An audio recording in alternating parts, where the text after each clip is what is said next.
Bom dia, graça e paz, irmãos. Aqui eu vou estar falando sobre a lição 6 da sexualidade humana. Mas antes disso, eu gostaria de chamar os irmãos para estarmos orando. Amém? Querido Deus, amado Pai, aqui estamos, Senhor, por essa manhã. Muito obrigado, Senhor, pelo ar que respiramos, Senhor, por termos a bênção do Senhor sobre as nossas vidas, ó Pai. Deus, abre o nosso coração para ouvir a Tua palavra, Senhor, pois a Tua palavra será ministrada, que não venha ser eu, mas seja a Tua palavra que venha falar o coração dos Teus filhos. É o que eu te peço, já te agradeço, em nome de Jesus. Amém e amém. Como eu falei, a gente vai estar falando sobre a sexualidade humana. A lição é 6, eu vou estar lendo o texto áureo. O texto áureo é: Ele, porém, respondendo, disse-lhes: Não tendes lido que no princípio o Criador os fez macho e fêmea? E disse: Portanto deixará o homem pai e mãe, e se unirá à sua mulher, e serão os dois numa só carne. Mateus 19, 4 e 5. Agora, a verdade prática. A sexualidade humana tem por objetivo a união do homem e da mulher, e no casamento a reprodução da espécie e a glorificação do Deus Criador. Amém? Vamos estar lendo aqui agora a leitura bíblica em classe. Mateus 19, do 1 ao 12. E aconteceu que, concluindo Jesus esse discurso, saiu da Galileia e dirigiu-se aos confins da Judéia, além do Jordão. E seguiram-no muitas gentes, e curou-as ali.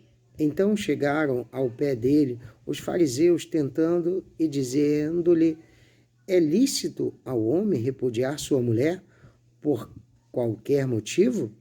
Ele, porém, respondendo, disse-lhes: Não tendes lido que o princípio o Criador os fez macho e fêmea?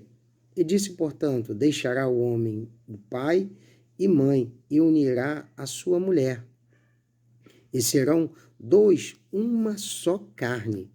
Assim, não são mais dois, mas uma só carne. Portanto, o que Deus ajuntou, não separe o homem. Disse-lhe eles: Então, por que mandou Moisés dar-lhe carta de divórcio e repudiá-la? Disse-lhe ele: Moisés, por causa da dureza do vosso coração, vos permitiu repudiar vossa mulher. Mas, ao princípio, não foi assim. Eu vos digo que, porém, qualquer que repudiar sua mulher, não sendo por prostituição, e casar com outra, comete adultério. O que casar com a repudiada também comete adultério. Disse-lhe seus discípulos: Se assim é a condição do homem relativamente à mulher, não convém casar?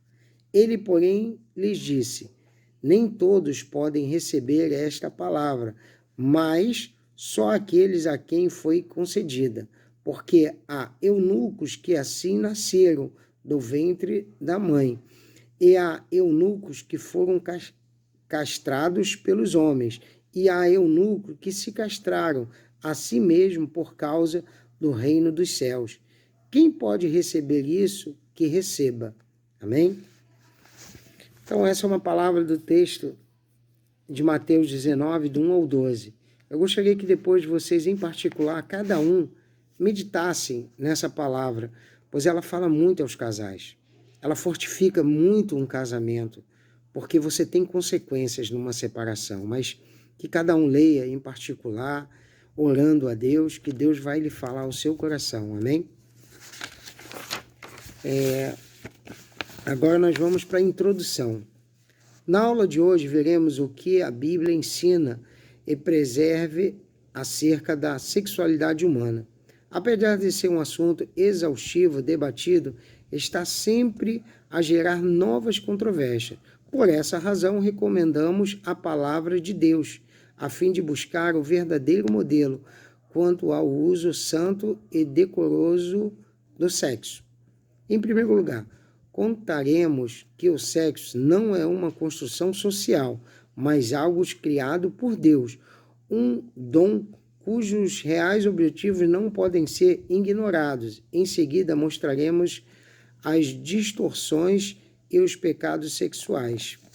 Deus criou apenas dois sexos, o masculino e o feminino. Além dessa fronteira, só há pecado e abominação diante do Criador e Senhor de todas as coisas. Definição do sexo. O sexo pode ser definido de acordo com o dicionário Houses, com conformação física, orgânica, celular, particular, que permite distinguir o homem e a mulher, atribuindo-lhes um papel específico na reprodução. O ser humano é identificado por seu sexo logo ao nascer. Você pode encontrar isso em Gênesis 4:1. Hoje, aliás, já se sabe o sexo da criança ainda em seu período de gestação. Logo, o sexo não é um resultado de uma engenharia social política, como os que querem ideólogos do gênero. Ou nasce homem ou se nasce mulher. É o que mostra a Bíblia Sagrada. Deus criou o sexo. Os anjos, desde que foram criados, continuam com o número de seu contingente inalterável. Eles não se reproduzem sexualmente. Foram chamados à existência de uma só vez. Você pode ler isso em Salmo 33:6. Amém? Vamos até ler Salmos 33:6. Pela palavra do Senhor foram feitos os céus e todos o exército deles, pelo espírito da sua boca. Então, os anjos, realmente, eles não praticam sexo, não se reproduzem assim. Então, eles se mantêm o mesmo número. No entanto, o ser humano propaga-se através da junção sexual. Logo, através de um só casal, Adão e Eva, vieram à existência todas as nações, línguas e povos que hoje conhecemos. O sexo foi criado por Deus, não invencionice humana, quanto desfrutado de acordo com a ordenância divina. Torna-se fonte de bênção ao esposo e à esposa. Os dois sexos. Ao criar o ser humano, o Senhor os fez macho e fêmea. Por consequente, há somente dois sexos, masculino e feminino. Ainda que algum exteriormente transmude-se, jamais perderá a essência do sexo, como o que nasceu.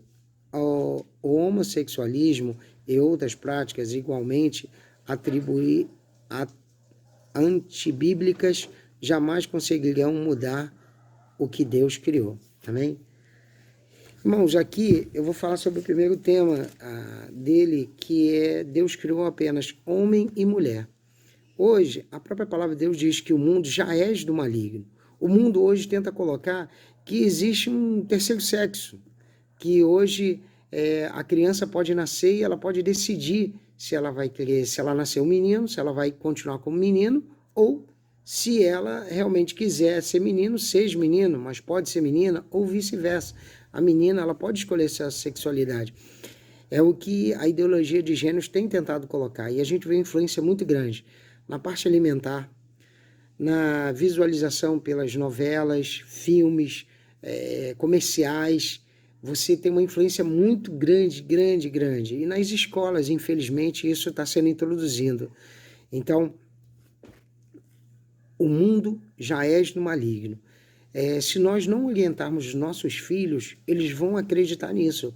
Porque muitas das vezes nós conversamos 5, 10 minutos sobre isso e a escola fala 2, 3 horas sobre isso. Às vezes ele vê um filme que leva 2 horas, onde todo o tema introduz sobre isso. Então, nós devemos falar para os nossos filhos que Deus criou homem e mulher. Acima disso, é algo que não agrada o coração de Deus. É algo que é invenção do homem. E o homem só inventa coisas para destruir a natureza de Deus. E que cada um venha entender isso. Que realmente só há macho e fêmea. E Deus criou. E a combinação dos dois é perfeita. Pois nós podemos reproduzir a humanidade. Nós nos casamos, criamos nossos filhos em si. E nós praticamos o sexo conjugal. que é algo que Deus criou, maravilhoso. O sexo é algo maravilhoso, mas desde que seja feito da maneira correta, no casamento. E Deus instituiu o casamento para uma única vez. Isso é uma coisa que tem também entrado até dentro das igrejas e tudo, infelizmente. Há muitos casais que se separam e tentam encontrar maneiras que dê base para aquela separação e tudo, mas nós lemos um texto ali que fala muito ao coração, e como eu pedi para cada um ler em particular e orando a Deus, amém? Então, essa é a parte que eu estaria falando sobre macho e fêmea. Agora a gente vai para o segundo tópico, que é o objetivo da sexualidade humana. O sexo foi criado por Deus tendo em vista 3 objetivos: a procriação da espécie humana, a união conjugal e a glória divina. Propiciação, procriação. Como já dissemos, só existe um meio de a espécie humana propagar-se através da união sexual entre um homem e uma mulher. Dá só uma pausazinha. Hoje, nós já vemos outras maneiras erradas. Você tem a fertilidade, que eles têm como fazer, introduzindo na mulher em si. Hoje em dia, a mulher, sem ter o ato sexual, ela pode ter até um filho, mas não é a maneira correta, não é a maneira que Deus criou. Então, a gente tem que se guiar pelo que a palavra nos diz. E aqui diz que, assim, como eu disse aqui, como já dissemos, só existe um meio da espécie humana propagar-se, que é através da união sexual entre um homem e uma mulher. Assim, os casamentos serão consumados e os seres humanos continuarão a nascer até a consumação dos séculos. Amém? Todavia, chegará o momento em que a humanidade não mais necessitará procriar-se. A gente pode estar lendo em Lucas 20, do 34 ao 36. Vamos ler aqui? Amém? E respondendo, Jesus disse-lhes: os filhos deste mundo casam-se e dão-se em casamento, mas os que forem havidos por dignos de alcançar o mundo vindouro e a ressurreição dos mortos, nem hão de casar, nem ser dados em casamento, porque já não podem mais morrer, pois são iguais aos anjos e são filhos de Deus, sendo filhos da ressurreição. Amém? Aqui, tanto os que forem para o céu como os que forem para o lago de fogo não mais propagarão a espécie. Estará findada a nossa atividade sexual, porque o ser humano agora não será mais carne e sangue. Os salvos teremos um corpo de glória e seremos semelhantes aos anjos. Aleluia, glória a Deus. Guardar por esse momento em si. Agora nós vamos estar falando sobre a união conjugal. O sexo foi criado por Deus para ser desfrutado no contexto da vida matrimonial. O sexo, quando praticado antes e fora do casamento, afigura-se como ofensa e pecado perante o Criador. No casamento, porém, une o casal e perpetua os laços entre o homem e a sua esposa. Amém? Aqui, a glória de Deus. O sexo não é uma atividade meramente fisiológica ou recreativa. Na Bíblia, há um livro dedicado às belezas da vida conjugal, que está em Cantares 2, do 1 ao 4. Aliás, a Igreja de Cristo é apresentada como a noiva do Cordeiro. Eu gostaria de ler aqui em Apocalipse 21, 9. Vamos ler.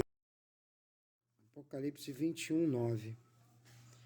E veio um anjo dos 7 anjos, que tinham as 7 taças cheias das últimas 7 pragas, e falou comigo, dizendo: vem mostrar-te-ei a esposa e a mulher do Cordeiro, que somos nós, a igreja, somos nós.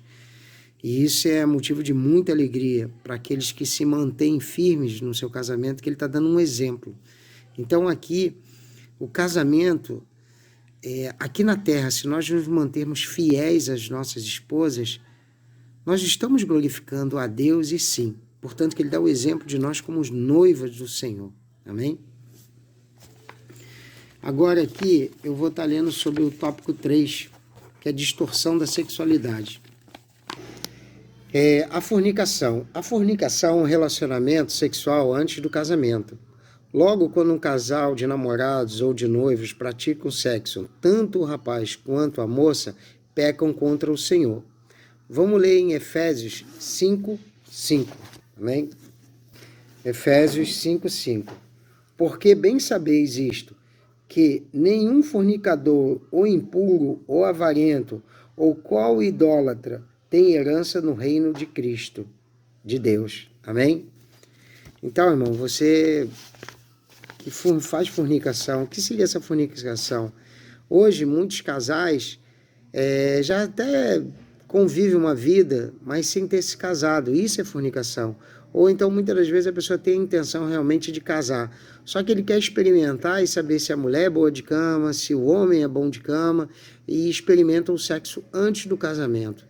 E isso seria a fornicação. E ele traz resultados. A pessoa depois até pensa, não, depois eu vou me casar, vou ficar tudo direitinho. Só que eu vou lhe falar, você que é cristão, que conhece da palavra e pratica isso, você tem um preço a pagar.